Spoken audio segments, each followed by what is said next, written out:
السلام علیکم viewers, welcome to brass tacks. I'm your host Maryam Chaudhry اور ہمارے ساتھ ایز یوزل ہمارے defence and security analyst Zaid Hamid sahab. This is the 8th episode in the series of economic terrorism. آج کا topic ہے ہمارا the Muslim response to the Zionist system.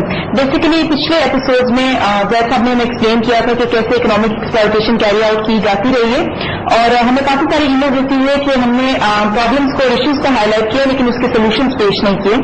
آج زید صاحب ہمیں سولوشنس کی طرف لے کے جائیں گے. پلیز اسٹارٹ زید صاحب. دیکھیے مریم، جیسے آپ نے کہا کہ پچھلے 7 پروگراموں میں ہم نے اس کفر کے نظام کا ناپاک چہرہ آپ کو دکھایا تھا. ہم نے ہر اس پہلو سے بات کی تھی کہ جس پہلو کے ساتھ پچھلے 200-300 سال کے اندر اس زائنسٹ اکنامک سسٹم نے لوگوں کی دولت پر قبضہ کیا، دنیا میں قتل و غارت برپا کی، لوگوں میں بیماریاں، فساد، جنگیں، قتل و غارت اور ہلاکتیں برپا کی، پوری دنیا میں فساد برپا کیا، لوگوں کی فوڈ سپلائی کنٹرول کی، معاشروں کو تباہ کیا، انسانیت کو تباہ کیا، نسلیں تباہ کی. یہ ایک غیر معمولی پیریڈ تھا انسانی تاریخ میں. اگر آپ تاریخ کا مطالعہ کریں تو پچھلے 200 سال میں جو کچھ ہو چکا ہے وہ اس سے پہلے انسانیت کی تاریخ میں کبھی نہیں ہوا. یہ انپریسیڈنٹڈ ایونٹس ہیں. یہ وہ واقعات ہیں خصوصاً جو پچھلے تقریباً اب 100 سال کی پیریڈ میں اگر ہم بات کریں کہ جن کو ہم دجال کا نظام کہتے ہیں. یہ وہ پیریڈ ہے کہ جس کے بارے میں تمام انبیاء نے اپنی قوموں، اپنی امتوں کو ڈرایا تھا. حضور صلی اللہ علیہ وسلم نے بھی مسلمانوں کو اس وقت سے آگاہ کیا تھا، ہمیں متنبہ کیا تھا، ہم کو وارن کیا تھا کہ ایک ایسا وقت بھی آئے گا کہ جس میں یہ سب کچھ ہوگا جو ہم آج دیکھ رہے ہیں. یہ تمام باتیں حضور صلی اللہ علیہ وسلم کی احادیث مبارکہ میں ہمیں وارننگ دی گئی ہے سارے وقت کی. یہ اتنا غیر معمولی وقت ہے کہ اس پر وہ کلاسیکل فتوے نہیں لگائے جا سکتے جو 1400 سال میں مسلمان امت نے اپنے مختلف مسائل کے حل میں استعمال کیے ہیں یا اپلائی کیے ہیں. یہ انپریسیڈنٹڈ دور ہے. ہمارے بزرگوں کا طریقہ یہ ہوا کرتا تھا کہ جب ان کے پاس آپ کوئی مسئلہ لے کے جایا کرتے تھے تو وہ پہلے پوچھا یہ کرتے تھے کہ کیا یہ مسائل آج انسان کو پیش آئے ہیں. اگر کہا جائے کہ نہیں یہ مسائل ہائپوتھیٹیکل ہیں اور ہمیں پیش نہیں آئے تو وہ کہتے تھے کہ ان مسائل کا جواب پھر وہ لوگ علماء دیں گے جن کے دور میں یہ مسائل پیدا ہوں گے. اور وہ اپنے آپ کو محدود رکھتے تھے ان مسائل پر جو ان کے وقت میں پیدا ہوتے ہیں. کیا اجتہاد کی گنجائش چھوڑی؟ جو اجتہاد کی گنجائش جو دین میں ہے وہ اسی لیے کہ اپنے وقت میں جیسے جیسے حالات بدلتے جائیں مسلمان اپنے لیے راستہ نکالتے رہیں قرآن اور سنت کو بنیاد بنا کر اور شریعت کی بنیاد پر. دیکھیے یہ ایک، جیسے ہم نے عرض کیا، ایسا انپریسیڈنٹڈ ایرا ہے کہ تاریخ انسانیت میں اس کی مثال نہیں ملتی، تاریخ اسلام میں اس کی مثال نہیں ملتی. تاریخ اسلام میں آج تک کبھی ایسا نہیں ہوا کہ پوری دنیا ایک فیک پیپر کرنسی کے نظام پر اور ایک فیک ڈیجیٹل کرنسی کے نظام پر قائم ہو گئی. کبھی آج تک ایسا نہیں ہوا کہ پوری امت مسلمہ کے ہاتھ سے اصل دولت چھین لی گئی ہو اور اس کو ردی کاغذ پکڑا دیے گئے ہوں جو کہ زائنسٹ اکنامک اور بینکنگ سسٹم کنٹرول کر رہا ہو. تاریخ انسانیت میں آج تک کبھی ایسا نہیں ہوا. امت مسلمہ کی تاریخ میں آج تک کبھی ایسا نہیں ہوا کہ امت مسلمہ کی تمام دولت یہودیوں اور زائنسٹ کے ہاتھوں میں. یعنی یہ تصور سے باہر رہی بات، ایسی بات کرنا کہ جیسے خلافت عثمانیہ اگر اسلامی خلافت ہو اور اس کے سارے خزانے یورپ کی عیسائی قوتوں کے ہاتھ میں رکھے ہوئے ہوں. یہ تصور سے باہر ہے بات. یہ تصور سے باہر ہے بات یہ کہ مغل حکومت قائم ہو اور سارے خزانے جو ہیں انہوں نے نکال کے دنیا کے کسی اور طاقت کے حوالے کر دی ہوں اپنے. ایسے نہیں ہوتا تھا. ہمیشہ وہ ممالک، وہ خلافتیں، وہ حکومتیں اپنے خزانے اپنے پاس رکھتے تھے. کبھی ایسا نہیں ہوا کہ امت مسلمہ کا ہر شخص مقروض ہو چکا ہو. کبھی ایسا نہیں ہوا کہ تاریخ انسانی میں ایسا نہیں ہوا کہ ایک ایک انسان مقروض ہو. تو دیکھیے یہ جو اتنا غیر معمولی وقت جس میں آج ہم بس رہے ہیں اس کے لیے ہم کو ماضی سے بہت زیادہ فتوے یا گائیڈنس یا ڈائریکشن نہیں ملے گی. ہم کو قرآن اور سنت کی وزڈم، ان کی ایسنس، ان کی جو روح ہے اس کو سامنے رکھتے ہوئے اپنے لیے راستے خود ایجاد کرنے ہیں. ہم نے اس راستے پر چلنا ہے جس کی ڈائریکشن ہم کو اللہ اس کے رسول صلی اللہ علیہ وسلم نے دے دی ہے. آبجیکٹو گول ڈیفائن کر دیا ہے کہ مسلمان ملت، مسلمان امت اور ایک مسلمان معاشرہ اور ایک مسلمان معاشی نظام کے خد و خال کیا ہوتے ہیں. اور ہم نے آج کے میدان جنگ میں اپنا راستہ خود بنانا ہے، ان حالات اور واقعات کو سامنے رکھتے ہوئے، ان وسائل کو دیکھتے ہوئے جو آج ہمارے ڈسپوزل پہ ہیں. دیکھیے، امت مسلمہ آج بہت زیادہ طاقتور نہیں ہے معاشی طور پر. جو کچھ دولت ہمارے پاس ہے وہ بھی یہودیوں کے ہاتھ میں ہے. یعنی تمام مسلمان ممالک کے فورن ایکسچینج ریزرو یا ڈالر میں ہیں یا یورو میں ہیں، اور رکھے ہوئے انہیں کے بینکوں میں ہیں، فورن بینکس میں رکھے ہوئے ہیں. یہی بات جو ہم کر رہے تھے کہ یہ انپریسیڈنٹڈ کرائسس ہے. یہ ایسی مثالیں تاریخ اسلام میں کبھی نہیں آئی کہ امت مسلمہ کے پیسے یہودیوں کے پاس ہوں، اور یہودی جس طرح چاہیں امت مسلمہ کے معاشروں کو کنٹرول کریں، ہماری تہذیب کو کنٹرول کریں، ہمارے میڈیا کو کنٹرول کریں، ہماری ثقافت کو کنٹرول کریں، ہمارے میڈیا کو کنٹرول کریں، اور اس قوم کی تقدیر بدلیں. لہذا جب ہم رسپانس ڈیولپ کرنا شروع کریں گے تو یاد رکھیے یہ ریئیکشن نہیں ہوگا، کیونکہ وہ ایک نیچرل رسپانس، ایک نیچرل ریئیکشن آدمی کے وجود میں یہ ہوتا ہے کہ انسان غصے میں آتا ہے کہ یہ سب کیا ہو رہا ہے، ایک فرسٹریشن فیل ہوتی ہے، ایک احساس محرومی، ایک احساس کمتری احساس ہوتا ہے کہ ہم کیا کریں اس معاملے میں، اور انسان پھر ریڈیکل ہو جاتا ہے، انسان دہشت گردی پہ اتر آتا ہے، اس کو اڑا دو، اس کو مار دو، تباہ برباد کر دو. یہ سب چیزوں سے یہ نظام نہیں تبدیل ہوگا. اس نظام کو تبدیل کرنے کے لیے بہت ہی کمپریہنسو رسپانس اسٹریٹجی بنانی پڑے گی. رسپانس اسٹریٹجی کا مطلب ہے کہ ایک ایک قدم چل کر آپ سینٹر آف گریوٹی ریکگنائز کریں، دشمن کا وہ مرکز پہچانیں جس کے ذریعے دشمن اس پورے نظام کو چلا رہا ہے، اپنی کمزوریوں کو دیکھیں، دشمن کی طاقت کو دیکھیں، اپنی اسٹرینتھ کو سمجھیں، اور ایک ایک کر کے رسپانس ڈیولپ کرنا شروع کریں تاکہ آپ اس معاشرے کی طرف چلیں. دشمن کا جو ہولڈ ہمارے معاشرے پہ، ہمارے نظام پر ہے، اس ہولڈ کو ہم ایک ایک کر کے توڑیں گے. دیکھیے، یہ جلد بازی کا کام نہیں ہے، یہ ہم پھر بتا رہے ہیں.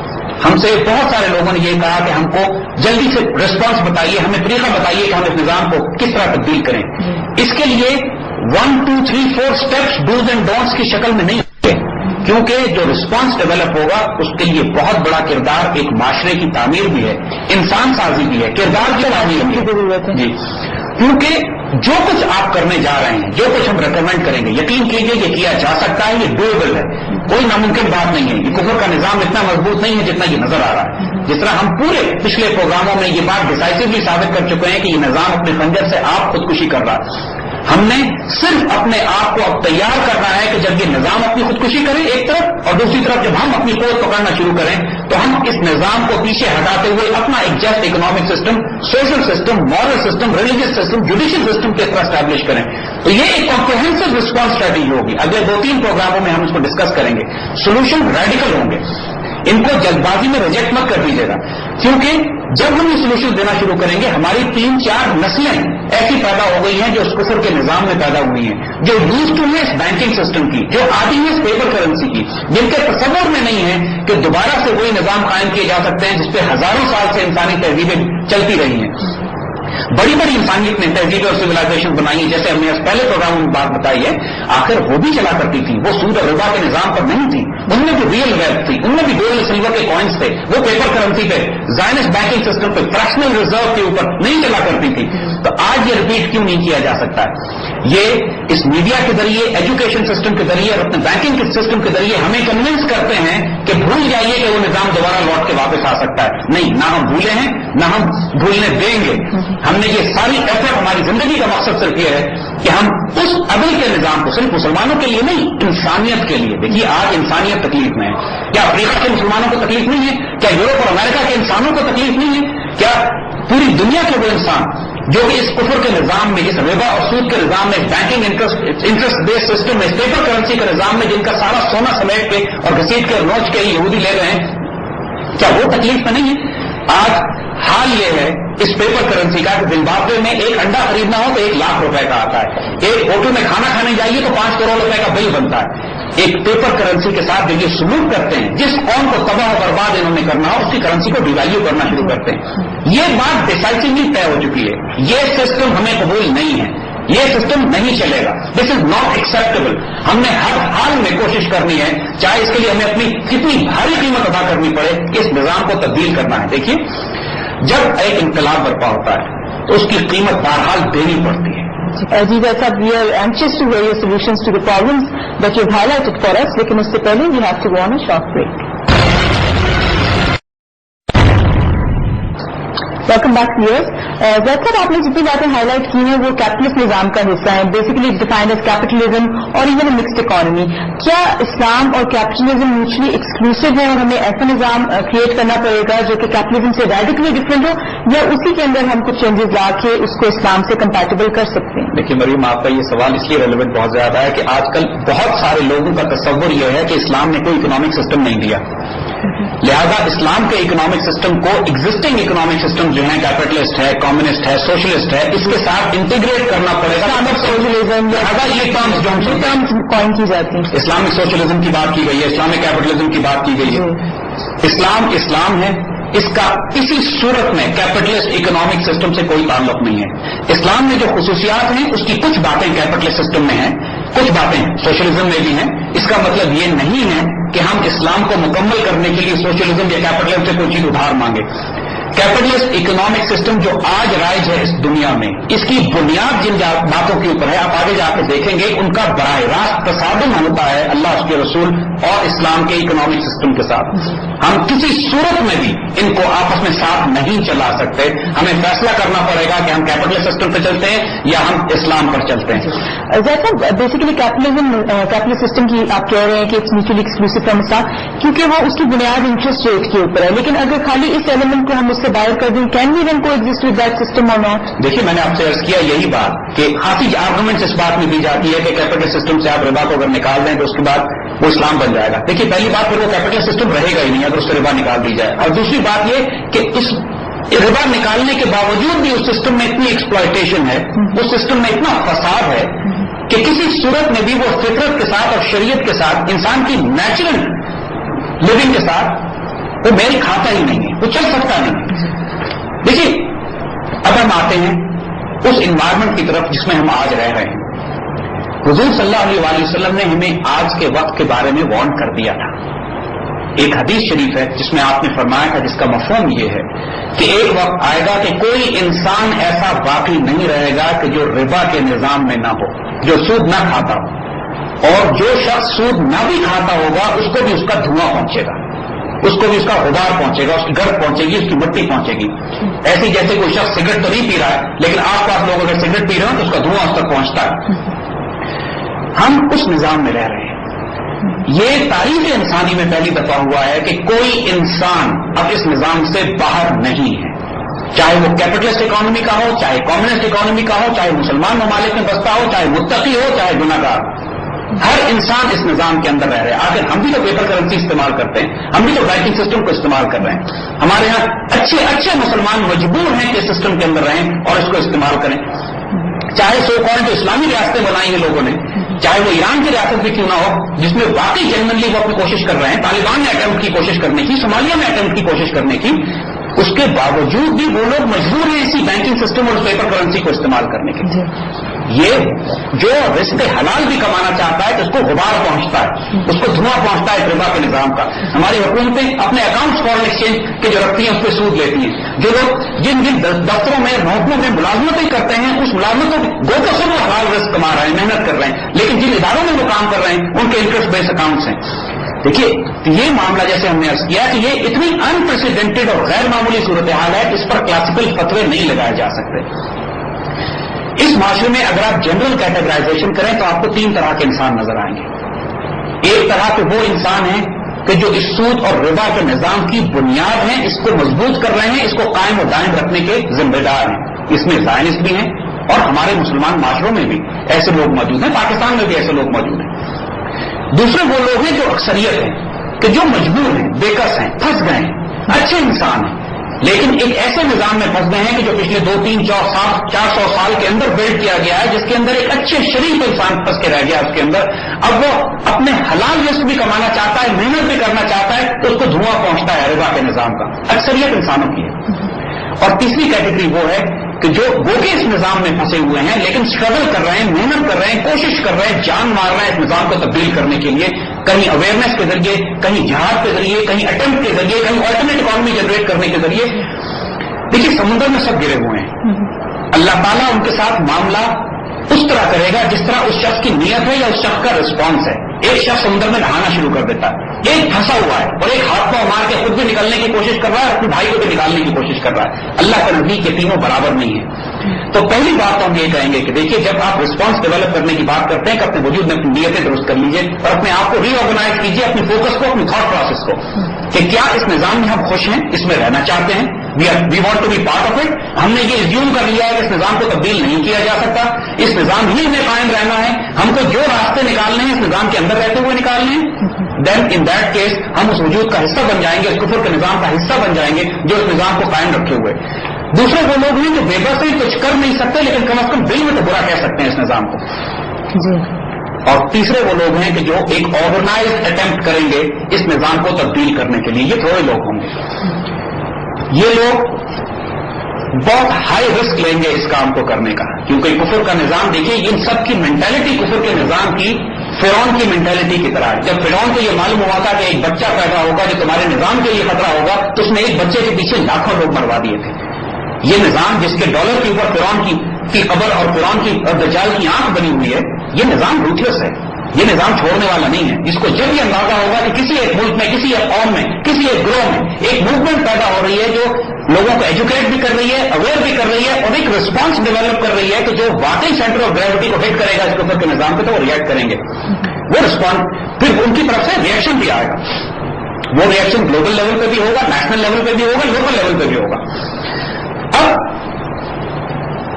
اس سارے معاملات کو اس کفر کے نظام میں رہتے ہوئے ہم کیسے تبدیل کریں, اس کی سنت ہم کو حضور صلی اللہ علیہ وسلم سے ملتی ہے. حضور نے ہمیں سکھایا ہے کہ کفر کے نظام میں رہتے ہوئے کس طریقے سے کفر کے نظام کو تبدیل کرنے کی اٹیمپٹ کی جاتی ہے. دیکھیے, یہ واقعہ ہماری تاریخ کا حصہ ہے کہ حضور صلی اللہ علیہ وسلم خانہ کعبہ کا طواف فرمایا کرتے تھے مکی دور میں, جب 360 بت کعبے میں رکھے ہوا کرتے تھے. کوئی مسلمان اور حضور صلی اللہ علیہ وسلم اس پہ راضی نہیں تھے, لیکن خانہ کعبہ کا طواف کیا جاتا تھا جب وہ بت اندر رکھے ہوئے تھے. ان بتوں کو توڑا گیا ہے اس وقت جب مسلمانوں کے پاس اتنی ملٹری مائٹ, ملٹری طاقت ہمارے پاس تھی کہ ہم ڈومینیٹ کر رہے تھے. فتح مکہ کے موقع پر حضور صلی اللہ علیہ وسلم جب فاتحانہ شان کے ساتھ مکہ میں داخل ہوئے تو اپنے دستے مبارک سے آپ نے ایک ایک بت کو توڑا. ہم کو وزڈم کیا ملتی ہے اس بات سے کہ دیکھیے, اگر ریئیکشن ہوتا اس وقت مسلمان ایک بغاوت برپا کر دیتے, مکہ میں ایک قتل اور جنگ کی صورتحال پیدا کرتے, براہ راست ٹکراتے جاتے, تو چھوٹا سا گروہ مسلمانوں کو وہیں ختم کر دیا جاتا. مسلمانوں نے اس چیز کو کرم کے ساتھ ٹالریٹ کیا, ایک ریسپانس اسٹریٹجی بنائی.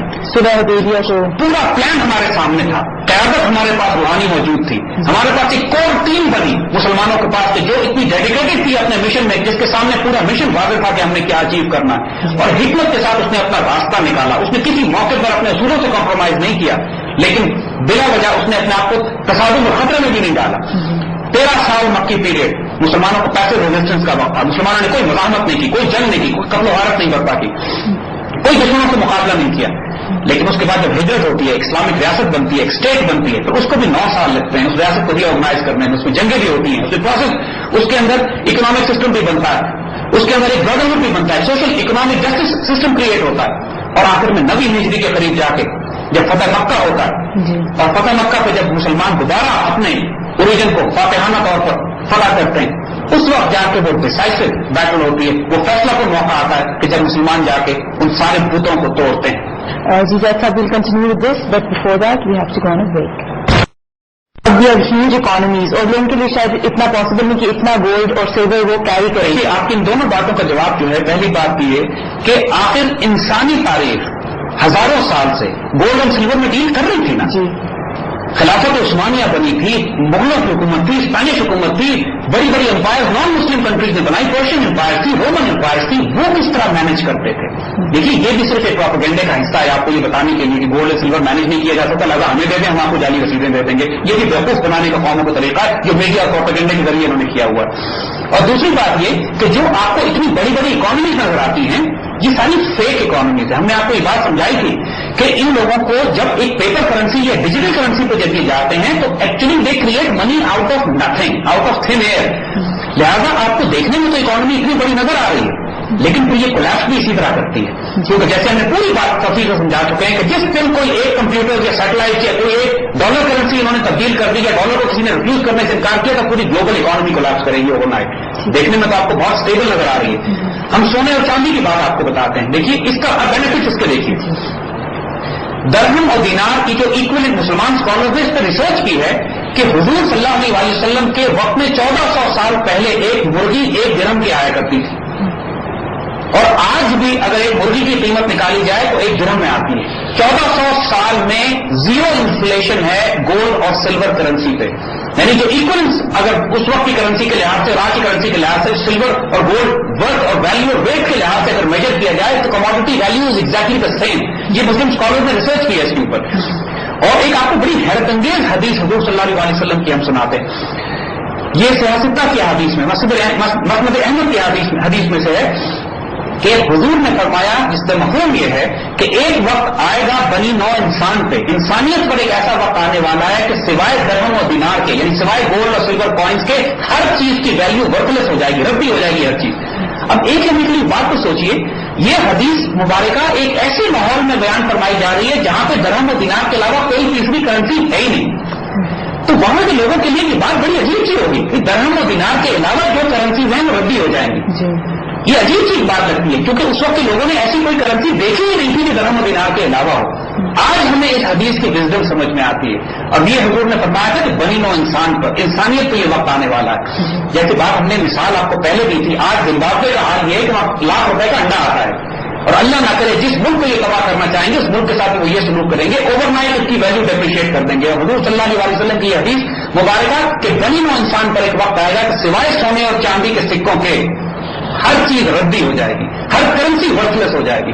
تو ایک کامن سینس ہے، یعنی ایک سروائیول کے لیے بھی انسان کی بات بالکل واضح ہے کہ اگر آپ نے انسانیت کا سروائیول چاہیے تو ہم کو اس کرنسی پہ جانا پڑے گا کہ جو ریئل ویلتھ ہے، وہ کرنسی جس کو یہودی زائنسٹ بینکرز خود تو رکھ رہے ہیں اپنے پاس، گولڈ اینڈ سلور کے ڈپازٹ یا خود تو جمع کر رہے ہیں. بنی نوع انسان کو جنہوں نے ردی کاغذ پکڑا دیا، تو اس کا ریسپانس شروع اسی طرح ہوگا کہ we start going back to the gold standard. کیسے یہ ہم آگے بتائیں گے. ان کی انہیرنٹ ویلیوز اس کو کبھی ریجیکٹ نہیں کیا جائے. ان کی انہیرنٹ ویلیو ہے، جیسے ہم نے عرض کیا، جو کہ انفلیٹ نہیں کرتے، جو ڈفلیٹ نہیں کرتے. حکومتیں اپنی مرضی سے ان کی برتھ اور ویلیو تبدیل نہیں کر سکتی.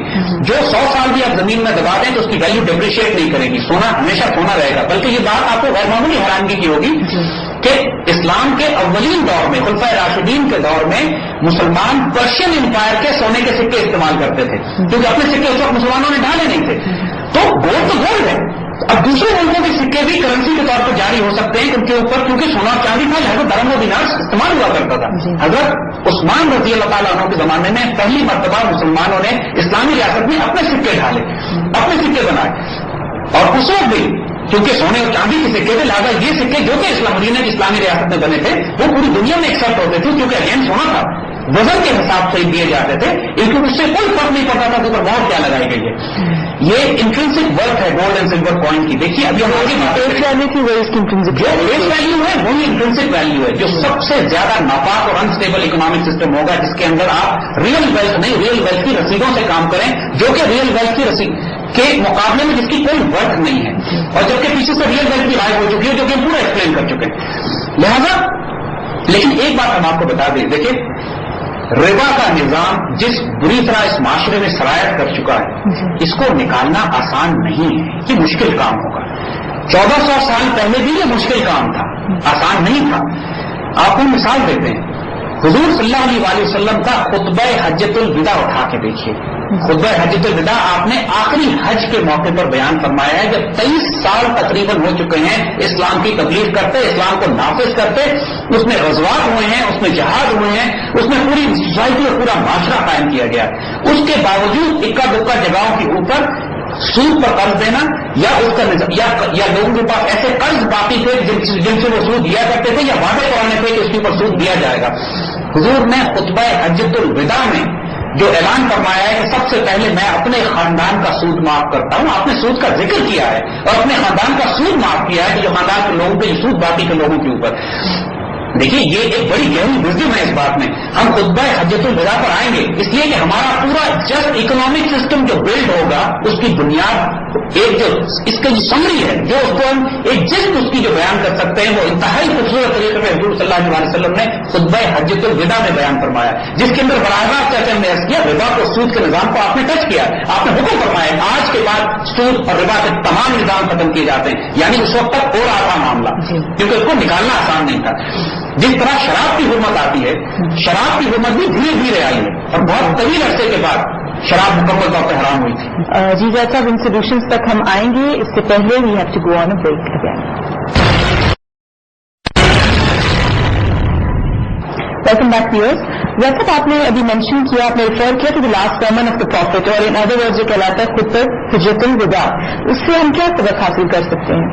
دیکھیے یہ خطبہ حجۃ الوداع ایک fundamental declaration of human rights ہے.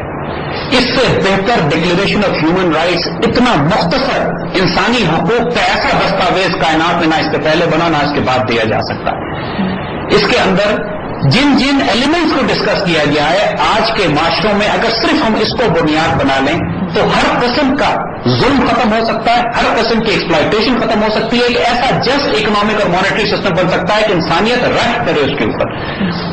حضور صلی اللہ علیہ وسلم نے سب سے پہلے جو بنیاد ہے توحید, رسالت, آخرت, عقیدہ, اللہ کی توحید, اللہ تعالیٰ کی وحدانیت, ان تمام باتوں کے بعد حضور صلی اللہ علیہ وسلم نے اسٹریٹ اوے ایمفسائز کیا ربا کے اوپر. اکنامک ایکسپلائٹیشن, ربا اور سود کا نظام, لوگوں کو واضح طور پر جو پرنسپلز اور پیرامیٹرز دیے اس میں حتمی طور پر فیصلہ کر دیا کہ مسلمان نہ تو ربا لے سکتا ہے نہ ربا دے سکتا ہے. جب ربا ایسے معاشرے میں ہوتا ہے جہاں پر ظلم و ستم ہو, جہاں پر ایک دوسرے کے ساتھ لوٹ کھسوٹ ہو, جہاں پر مادیت, جہاں پر مادہ پرستی اور جہاں پر اللہ اس کے رسول صلی اللہ علیہ وسلم کی محبت اور تعلق کا کوئی واسطہ نہ ہو, مٹیریلسٹک سوسائٹی میں ہو. ایک اسپرچل اور ایک روحانی سوسائٹی میں جہاں محبت ہو, پیار ہو, تعلق ہو, غریبوں, مسکینوں, یتیموں, بیواؤں کا دھیان کیا جائے, وہاں کے لیے ڈائمیٹرکلی اپوزٹ کانسیپٹ ہے ربا. ربا وہاں ہو ہی نہیں سکتا. ربا جس لیول کی ایکسپلائٹیشن ہے جو ہم ڈسکس کر چکے ہیں تفصیل اس کی, تو ربا کے نظام کو حرام قرار دینے کے بعد حتمی اور مکمل طور پر حضور صلی اللہ علیہ وسلم نے براہ راست بردرہوڈ کی بات کی. آپ نے فرمایا کہ مسلمان بھائی بھائی ہیں, یعنی ایک مسلم سوسائٹی میں جو بردرہوڈ ہے جو آپ نے قائم فرمائی, جو آپ نے اس کانسیپٹ کو ریوائز کیا کہ جو آپ نے مدینہ ہجرت کرتے وقت مکے سے جو ہجرت کر کے مسلمان مدینہ پہنچے تھے تو وہاں آپ نے مواقعات کا کانسیپٹ قائم کیا تھا. مواقعات یعنی بردرہوڈ, کہ ایک مکہ کے مسلمان کو ایک مدینہ کے مسلمان کو آپس میں ساتھ کھڑا کر کے بھائی بنا دیا تھا اور اس سے کہا تھا کہ تم اپنے بھائی کی مدد کرتے, وہ مہاجر تھے, ان کے پاس کچھ نہیں تھا, وہی انصار تھے جن کے پاس مدینے میں کچھ وراثت تھی, کوئی جائیداد تھی, اور ان کو حق دیا کہ ایک دوسرے کا تم اس طرح خیال کرو گے جیسے اپنے سگے بھائی کا تم خیال کرتے ہو. اور یہ مواقعات اتنی مضبوط تھی کہ ہم صرف ایک مثال آپ کو حضرت مصعب بن عمیر کی دیتے ہیں کہ جو جنگ بدر میں جن کا بھائی کافروں کی طرف سے گرفتار ہوئے اور حضرت مصعب بن عمیر مسلمانوں کی طرف سے تھے, اور جب ان کے بھائی کو گرفتار دیکھا, اپنے سگے بھائی کو انہوں نے گرفتار دیکھا تو اپنے اس مسلمان بھائی سے کہا کہ اس کو اچھی طرح گرفتار کرو, اچھی طرح اس کو پکڑو کیونکہ اس کی ماں بہت امیر ہے, تمہیں بڑے پیسے دے گی, بڑا رینسم دے گی اس کو چھڑانے کے لیے. تو ان کے سگے بھائی نے اعتراض کیا کہ تم میرے سگے بھائی نہیں ہو. تو حضرت مصعب بن عمیر نے کہا نہیں, میرا خون کا کوئی رشتہ نہیں ہے, میرا سگا بھائی وہ ہے جو اللہ کے رسول پر ایمان لاتا ہے. یہ بردرہوڈ تھا, یہ وہ مواقعات تھی. اس کا تاکید فرمائی حضور نے ایک اسلامی معاشرے میں خطبہ حجۃ الوداع میں, اور ساتھ ساتھ بہت واضح فرما دیا کہ تم اپنے معاشرے میں سوشل ایکسپلائٹیشن, اکنامک ایکسپلائٹیشن, یعنی آج کی زبان میں اگر ہم اس کو مفہوم بیان کریں تو وہ یہ ہے کہ ایک دوسرے کی گردنیں مارنا, تمہاری جان, تمہارا مال, تمہاری پراپرٹی سب حرام ہے ایک دوسرے کے اوپر. خبردار ظلم اور زیادتی سے اس کو نہ لوٹنا, ظلم اور زیادتی کے ساتھ اس کو نہ لینا جب تک مسلمان بھائی تمہیں اجازت نہ دے. دیکھیے ربا کے نظام کی بنیادی ایکسپلائٹیشن کے اوپر ہے, ہر چیز کا یہاں خاتمہ کیا گیا. اور اس کے بعد عورتوں کے حقوق یعنی وومن رائٹس کے حوالے سے حضور صلی اللہ علیہ وسلم نے جو باتیں بیان فرمائی ہیں حجۃ الوداع میں, ہم اس کا ذکر اس لیے کریں گے کہ ہمارے اسلامک اکنامک سسٹم میں اس کا بہت بڑا رول ہے. عورتوں کو جو وراثت کا حق دیا گیا ہے, عورتوں کو جو پراپرٹی رائٹ دیے گئے, عورتوں کو جو اپنے کاروبار کرنے کی اجازت دی گئی ہے, تو عورت کی پہلی رائٹ حضور صلی اللہ علیہ وسلم کے ازواج مطہرات میں سیدنا خدیجہ رضی اللہ عنہا تاج خاتون تھی. یہ تمام رائٹ, لیکن اس کی تاکید دیکھیے, کیونکہ وہی بات ہم کر رہے ہیں کہ معاشروں میں ایسی چیزیں ہوتی ہیں کہ جو اتنی گہری گلی ہوئی ہوتی ہیں, اتنی گہری ہوتی ہیں کہ ان کو نکالنے میں وقت لگتا ہے, اوور نائٹ نہیں ہوتا یہ سارا کام. 23 سال کی حضور صلی اللہ علیہ وسلم کی تبلیغ اور ایک اس جد و جہد مسلسل کے بعد آخر میں جن باتوں کی آپ بار بار تلقین اور تاکید فرما رہے ہیں، یہ تو تاکید ہے. ربا تو آپ نے باقاعدہ نظام جاری تھا، آپ نے ختم کروایا، آپ نے فائنلی کینسل کیا اس کو کہ آج کے بعد تمام جاہلیت کے سود معاف کیے جاتے ہیں، ختم کیے جاتے ہیں. جیسا کہ آپ نے ایک طرح اسی چیز کو ہائی لائٹ کیا کہ اسلام یہ کہتا ہے کہ collective benefit to society is more important than the benefit to an individual, which takes me to capitalism again. اس لیے کہ کیپٹلزم کی بنیاد ہے پروفٹ انسینٹو پہ. وہ انسینٹو یا وہ فلاسفی جو کہلاتی ہے کہ آپ ٹریڈنگ میں یا کسی بھی چیز میں اگر اپنے ذاتی بینیفٹ کو پہلے دیکھو گے تو اوور آل سوسائٹی بینیفٹ زیادہ کرے گی. اس کو اگر ہم کاؤنٹر پلیس کریں اکنامک سسٹم کے ساتھ، ہم آپ کو بتائیں گے. دیکھیے جیسے وہی ہم عرض کر رہے ہیں کہ ہم اب کمپیرزن بھی کریں گے. ہم آگے جا کے یہ کمپیرزن کریں گے کہ ایک کیپٹلسٹ اکانومی اور ایک اسلامک اکانومی میں کمپیرزن کیا ہے، انسٹرومنٹس کیا کیا ہیں، فرق کہاں پہ آتا ہے. بات ہم اپنی ڈومینیٹ کر رہے تھے خطبہ حجۃ الوداع پہ. جو charter of human rights and dignity, کسی کالے کو گورے پہ فضیلت نہیں ہے، کسی گورے کو کالے پہ فضیلت نہیں ہے، بنیاد تقویٰ کے اوپر ہے. تقویٰ ایک اسپرچل کانسیپٹ ہے، ایک روحانی کانسیپٹ ہے. دیکھیے جو کانسیپٹ دیا گیا ہے اس معاشرے میں، جو پیرامیٹرز اور آؤٹ لائن دی گئی ہے ایک ایسے معاشرے کی کہ جہاں پر ایک اسلامی نظام ہوگا. اسلامی اکنامک سسٹم ایک معاشرے سے آئسولیشن میں نہیں اپلائی کیا جا سکتا. وہ ایک ایسے معاشرے میں اپلائی کیا جا سکتا ہے جو ایک اسلامی معاشرہ ہو. وہ ایک ایسا معاشرے میں جو ایک روحانی معاشرہ ہو. ایک ایسا معاشرہ ہو کہ جہاں پر لوگ اللہ اس کے رسول صلی اللہ علیہ وسلم کی تمام احکامات کو ماننے پہ تیار ہوں. یہ نہیں ہو سکتا کہ بٹس اینڈ پیسز میں ہم کچھ ڈوز اینڈ ڈونٹس، کچھ رولز ریگولیشن اپلائی کر دیں اور اس کو کہیں کہ ہم نے اسلامی اکنامک سسٹم نافذ کر دیا یا ہم نے شریعت نافذ کر دی. ایک اب ہم کے جو جسٹ اور اکنامک اور اسلامک مانیٹری پرنسپل اور مانیٹری سسٹم ہے اس کے پیرامیٹرز کیا ہیں، ابھی ہم اس پہ بات کرتے ہیں. دیکھیے جو کور کانسیپٹس ہیں، جو بنیادی کانسیپٹس ہیں کہ جسٹ اسلامک اکنامک سسٹم کے جس کے نتیجے میں معاشرے میں کیا ہوگا، جو آئیڈیل رول ماڈلس ہیں وہ کیا ہیں. سب سے پہلی بات کہ وہ ایک روحانی معاشرہ ہوگا. اس معاشرے کے لیڈرز رول ماڈلز ہوں گے. اس معاشرے کے لیڈرز اس کے اعلیٰ ترین انسان ہوں گے. اس معاشرے کی جو قیادت ہوگی یہ وہ ہوگی کہ جو ایک محبت کرنے والے شفیق باپ کی طرح پورے معاشرے کی ذمہ داری اٹھائے گی. یہ وہ لوگ ہوں گے کہ جن کے جسم پہ اگر 2 چادریں آ جاتی ہیں تو ایک گڑیا بھی سوال کر سکے گی کہ ہم سب کو ایک چادر ملی ہے تو آپ کو 2 چادریں کہاں سے ملی. یہ وہ امیر ہوں گے اس ریاست کے، یہ وہ امیر ہوں گے اس مکمل اسلامک نظام کے کہ جب چراغ جلا کر رات کو کام کر رہے ہوں اور ان کا ملازم آ جائے تو پہلے ملازم سے وہ یہ پوچھتے ہیں کہ ذاتی کام ہے یا سرکاری کام ہے، اور اگر ذاتی کام ہے تو چراغ بجھا دیتے ہیں کہ یہ چراغ مجھے سرکاری کام کے لیے دیا گیا تھا. جہاں ایمانت کا دیانت کا یہ معیار ہوگا وہ مکمل طور پر ہم اس اسلامی معاشرے کو کہیں گے کہ یہ اب اسلامی سوسائٹی اس قابل ہے کہ اسلامک اکنامک سسٹم کے تمام اثرات اور ثمرات اور اس کے تمام پھل سمیٹ سکے. جو سب سے کور کانسیپٹ اس معاشرے کا ہے، یاد رکھیے گا، حرام اور حلال کا کانسیپٹ ہے. ہم مسلمان بہت زیادہ ڈائریکشن کانشیس لوگ ہیں. ہمارے یہاں صرف شراب اور سور حرام نہیں ہے، آٹا دال روٹی چاول گندم بھی حرام ہے اگر حرام رزق سے خریدا گیا. ہمارے معاشرے میں ایک ایسے معاشرے میں جس میں لوگ حرام چھوڑنے پہ تیار نہ ہوں، ایک ایسے معاشرے میں جس میں لوگوں کا رزق حلال اور حرام کی پرواہ نہ کرتے ہوں، ایک ایسے معاشرے میں کہ جہاں پر لوگوں کے سورسز آف انکم ڈیفائن نہ ہو، ایک ایسے معاشرے میں کہ جہاں پہ لوگ اللہ کے دیے ہوئے ایمانت کو خیانت سمجھ کے خرچ کرتے ہوں، وہ معاشرہ اس کے بعد اگر وہ یہ کہے کہ ہم اسلامک اکنامک سسٹم قائم کریں گے تو یہ ممکن نہیں ہے اس کے لیے. لہذا سب سے پہلے جو بنیاد ہے اسلامی معاشرے کی جیسے ہم نے کیا کہ وہ ایک روحانی معاشرہ ہوتا ہے. لیکن جیسا کیا یہ آئیڈیل اسٹیٹ آف افیئرز حاصل کی جا سکتی ہے ایسی سوسائٹی جہاں دیانتداری ہو، آنےسٹی ہو، ایک دوسرے کا خیال، ایک دوسرے کو پرائرٹی پہلے دی جائے اور سوشل بینیفٹ جو کلیکٹو ہو سوسائٹی کو ان کے پہلے دیکھا جائے. بات چونکہ یہ تاریخ میں پہلے ہمیشہ ہوتا رہا اور ہو چکا ہے. So we have جیسے ہم نے ایسا کیا آپ کو کہ یہ پورے معاشرے ہمارے پاس موجود ہیں. یہ جو خلافت عثمانیہ تھی، اندلس کی مسلمان حکومت تھی، مسلمانوں مدینے کی ریاست تھی، بڑی بڑی مسلمان ریاستیں اور بنائی گئی ہیں. یہ تمام ریاستیں انصاف پہ عدل پہ قائم تھی. معاشروں کے اندر ربا اور سود کا نظام نہیں تھا. معاشروں کے اندر جو کرنسی جاری ہوا کرتی تھی وہ ریئل ویلتھ پہ چلا کرتی تھی. معاشروں میں ایکسپلائٹیشن کا نظام نہیں تھا، عدل تھا، انصاف تھا. یہ آئیڈیل رول ماڈلز ہیں جو ایک اسلامی معاشرے کی تمام خط و خال بتائیں گے. دیکھیے جو میڈیم آف ایکسچینج ہے ایک اسلامی معاشرے میں it has to be real wealth. اس میں کوئی کمپرومائز نہیں ہے. پیپر کرنسی جو آج کل جاری ہے جس کے پیچھے کچھ نہیں ہے، جو fake foreign and fiat currency ہے، اس کی بیسس پر اس کے اندر رہتے ہوئے کسی قسم کا کوئی اسلامک سوشل آرڈر قائم نہیں ہو سکتا. جی جیسا will continue on the same but before that we have to go on a short break.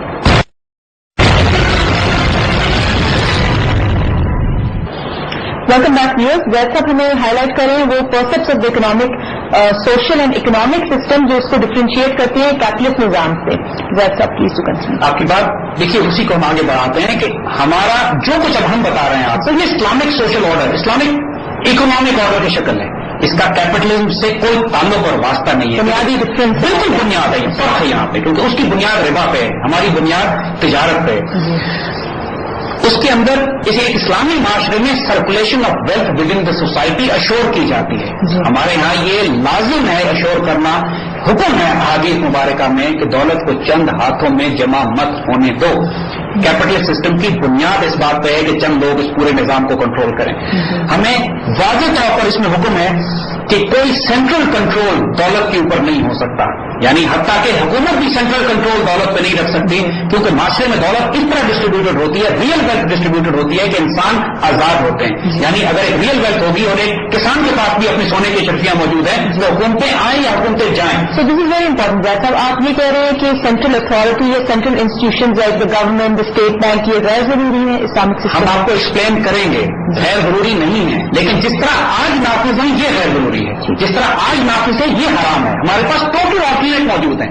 ہم آپ کو پہلے صرف ایک آئیڈیل انوائرمنٹ دکھا رہے ہیں کہ جو ہم نے اچیو کرنا ہے. ایک ایسا معاشرہ جس میں ربا نہیں ہے, ایک ایسا معاشرہ جس میں ریئل ویلتھ ہے, ایک ایسا معاشرہ جس میں اکویٹیبل ڈسٹریبیوشن آف ویلتھ ہے, ایک ایسا معاشرہ جس میں انکم ٹیکس نہیں ہے, جس میں سیونگز ٹیکس ہے. کیپٹلسٹ سسٹم کی بنیاد انکم ٹیکس کے اوپر ہے, ہماری بنیاد سیونگز ٹیکس کے اوپر ہے, زکات کے اوپر. زکات سیونگز پر ٹیکس ہے, انکم پہ نہیں ہے. ایک ایسا معاشرہ جس کے اندر فیول ریسورسز, واٹر ریسورسز اور انرجی ریسورسز اور پبلک انٹرسٹ کے جو ریسورسز ہیں وہ پرائیویٹائزیشن نہیں کی جا سکتی, پرائیویٹ ہینڈز میں نہیں دیے جا سکتے. اسلامک سوسائٹی کی یہ فنڈامنٹل پیرامیٹر میں سے. کیپٹلسٹ اکانومی میں انہوں نے سوائے آکسیجن کے پریکٹیکلی ہر چیز پرائیویٹائز کر دی ہے دنیا میں آج. یعنی ملکوں میں حال یہ ہے کہ لوگوں کو پانی خریدنا پڑتا ہے اپنے گھر میں پینے کے لیے. جی جیسا آپ کہہ رہے ہیں کہ natural resources are public property in Islam, یعنی کہ سوسائٹی کی کلیکٹو اونرشپ ہے ان کے اوپر. کیا اس کی ہمیں اسلام میں کوئی ایگزامپل ملتی جی ہے؟ حضور صلی اللہ علیہ وسلم کی بہت خوبصورت حدیث مبارکہ ہے اس حوالے سے جس میں اس پبلک پرائیویٹ پراپرٹی کی ساری ڈسٹریبیوشن ڈیفائن کر دی گئی ہے. اور اس کا مفہوم حدیث شریف کا یہ ہے کہ آگ, پانی اور نیچرل ریسورسز پاسچرز جو ہیں, یعنی آگ کا مطلب ہے فیول ریسورسز, پانی کا مطلب ہے واٹر ریسورسز اور پاسچرز کا مطلب ہے پبلک پراپرٹی, وہ جو عوام الناس کے رفع عام کے جو علاقے اور ادارے ہیں وہ تمام کے تمام اسٹیٹ پراپرٹی میں رہیں گے, پرائیویٹائز نہیں کیے جا سکتے. یہ حدیث مبارکہ نے اس کو بڑا کلیئرلی ڈیفائن کیا ہوا ہے. اور دیکھیے اگلا جو ایلیمنٹ ایک اسلامک جسٹ سوسائٹی کا ہے کہ یہ لینڈ ڈسٹریبیوشن, لینڈ ریفارمز, یعنی یہاں پر زمین کی تقسیم, زمین کے حوالے سے rules and regulations, agriculture land کے حوالے سے قوانین, وراثت کی تقسیم, یعنی جو انہیریٹنس اور پراپرٹی رائٹس ہیں وہ اتنا کلیئرلی ڈیفائنڈ ہیں. کیپٹلسٹ سسٹم میں قطعاً وہ رول ریگولیشنز ہیں ہی نہیں. اور اس کے بعد social justice and food security. حضرت عمر رضی اللہ تعالیٰ عنہ کا یہ بیان کہ دجلہ کے کنارے اگر ایک کتا بھی مارا جاتا ہے تو عمر رسپانسبل ہیں. یعنی ایک سوشل جسٹس اور سوشل سیکیورٹی کا جو معیار سیٹ کر دیا گیا ہے وہ اتنا آئیڈیل ہے کہ آج کل کے فائنسٹ اکنامک سسٹم بھی اس کی کوئی مثال پرزینٹ نہیں کر سکتا. اور گورننس کا بھی مورل اسٹینڈرڈ. اینڈ خلیفہ is responsible for each and every element in the state. کتا اور جانور کیوں نہ, اس کی ریسپانسبلٹی بھی ریاست کی اور خلیفہ کی ہے کہ اس کے ساتھ ظلم اور ستم نہ کیا جائے. اور سوشل جسٹس, انصاف, عدل, اس لیول پر انصاف کہ خلیفہ وقت کو بھی کٹہرے میں بلایا جا سکے, اس لیول پر انصاف کہ سیدنا عمر رضی اللہ تعالیٰ عنہ جیسے ایک پرجلال خلیفہ کو بھی ایک بڑھیا سوال کر سکتی ہے کہ عمر یہ 2 چادریں آپ کہاں سے لے کر آئیں. دیکھیے ان میں سے ایک ایک بات جو ہم نے ڈیفائن کی ہے یہ براہ راست ٹکراتی ہے زائنسٹ کیپٹلسٹ اکنامک سسٹم سے, یہ براہ راست ٹکراتی ہے کمیونسٹ اور سوشلسٹ اکنامک سسٹم سے. ہمارے پاس جو اکنامک سسٹم ہے وہ ایک اتنا آئیڈیل رول ماڈل ہے, اس کی مثالیں پوری تاریخ میں ہمارے امپلیمنٹ کی جا چکی ہیں کہ ہمیں قطعاً کوئی حاجت نہیں ہے کہ ہم مشرق سے یا مغرب سے, لا شرقیہ ولا غربیہ, نہ ہم ایسٹ سے نہ ویسٹ سے, ہمیں کسی قسم کی کوئی ضرورت نہیں ہے کہ ہم کوئی چیزیں بورو کریں یا اڈاپٹ کریں. ان میں اگر کوئی اچھی بات ہے ان کے سسٹم میں تو وہ انہوں نے اسلامک اکنامک سسٹم سے ڈرا کی ہے، مشرق اور مغرب دونوں طرف. لہذا آج ہم نے جو ایلیمنٹس ڈسکس کیے ہیں، ہم کچھ پیرامیٹر آپ کو بالکل واضح کرتے ہیں کہ اس معاملے کو ہم تیز نہیں چلائیں گے. جیسے ہم نے کہا اگلے 2-3 پروگرام ہمارے ان ایشوز کو ڈسکس کریں گے. آج ہم نے صرف فلسافیکل ڈائمینشن ڈسکس کی ہے.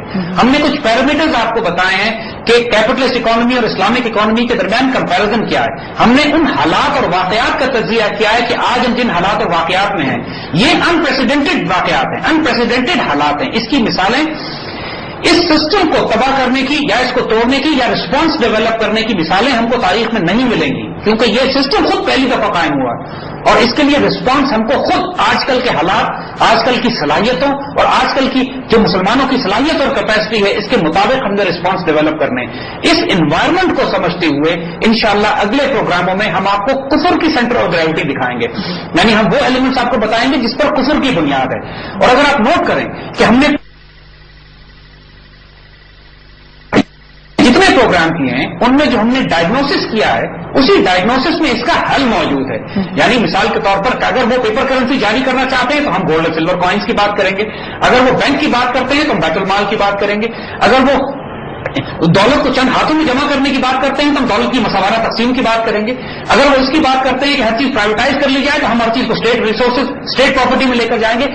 ہر اس ایلیمنٹ کو جس کو ماڈرن کیپٹلسٹ سسٹم امپلیمنٹ کرنا چاہتا ہے ہم نے اس کا رسپانس ڈیولپ کرنا ہے، جو کہ فارم ہوگا ایک اسلامک سوسائٹی میں، جو کہ فارم جب ہو جائے گا تو ایک پھر ہم کہہ سکیں گے کہ ہم نے ایک جسٹ اکویٹیبل انصاف کے مطابق مبنی قرآن و سنت کے مطابق ایک اسلامک سوشل آرڈر کریٹ کیا. یاد رکھیے گا اسلامک اکنامک سسٹم آئسولیشن میں نہیں قائم ہوگا، وہ ایک اسلامک سوشل آرڈر کے اندر ایک حصہ ہے اس کا، جس میں سوشل جسٹس بھی ہے، جس میں عدل بھی ہے، جس میں انصاف بھی ہے، جس میں عدالتیں بھی کام کریں گی، جس کے اندر ڈیفینس اینڈ سیکورٹی پالیسی بھی شامل ہوگی. کیونکہ جب آپ اس نظام کو قائم کرنے کی کوشش کریں گے آپ پر جنگیں مسلط ہوں گی، آپ پر لو انٹینسٹی کانفلکٹس بھی ہوں گی، ہائی انٹینسٹی کانفلکٹس بھی ہوں گی، آپ میں انسرجنسی اور بغاوتیں بھی برپا کی جائیں گی، آپ میں تختے بھی الٹے جائیں گے. جیسے ہم نے عرض کیا کہ ان کی ذہنیت فرعون کی ہے. یہ جب یہ تھریٹ دیکھیں گے کیونکہ کسی جگہ ایک اسلامک رول ماڈل قائم کر دیا گیا، یاد رکھیے پھر پوری دنیا اس کو فالو کرے گی. اور جس لمحے یہ اور اگر یہ سلسلہ شروع ہو گیا تو یہ ان کے پورے نظام کو خطرہ ہے. اور اسی فرعون کی طرح جس فرعون کو یہ نظر آ گیا تھا کہ ایک بچہ میرے نظام کو تباہ کرے گا تو اس نے لاکھوں قتل کروائے تھے. یہ اپنے اس نظام کو قائم رکھنے کے لیے بے دریغ جنگیں برپا کرواتے ہیں. ہم ان کی تاریخ دیکھ چکے ہیں اور یہ آئندہ بھی کروائیں گے. تو ان سارے خطرات کے ہوتے ہوئے ہم نے ریسپانسز ڈیولپ کرنے اور ہمارے پاس چوائس کوئی نہیں ہے. We have no choice. ہم انشاءاللہ اگلے پروگراموں میں کانسیپٹ آف اسلامک بینکنگ کی بھی بات کریں گے. یہ ایک بہت امپورٹنٹ ایلیمنٹ ہوگا جس کو ہم تفصیل سے ڈسکس کریں گے. دیکھیے آج کل ہر طرف یہ بہت تکلیف دہ امر ہے، یہ ہمیں بہت تکلیف دیتی ہے یہ بات کہ اسلامک بینکنگ کے نام پر جو کچھ ہو رہا ہے. ہم بالکل واضح کر چکے ہیں یہ بات ہے کس طرح یہ زائنسٹ بینکنگ سسٹم چلتا ہے، کس طرح پیپر کرنسی بیسڈ ہے، یہ کس طرح فریکشنل ریزرو پہ یہ کام کرتا ہے، کس طرح اس کی پیپر کرنسی کو ڈیویلیو کرنا اس کفر کے نظام کا ایک طریقہ ہے، مسلمان ریاستوں کو، مسلمان اکانومیز کو تباہ کرنا، لوگوں کو تباہ برباد کرنا. اس سارے کفر کے نظام میں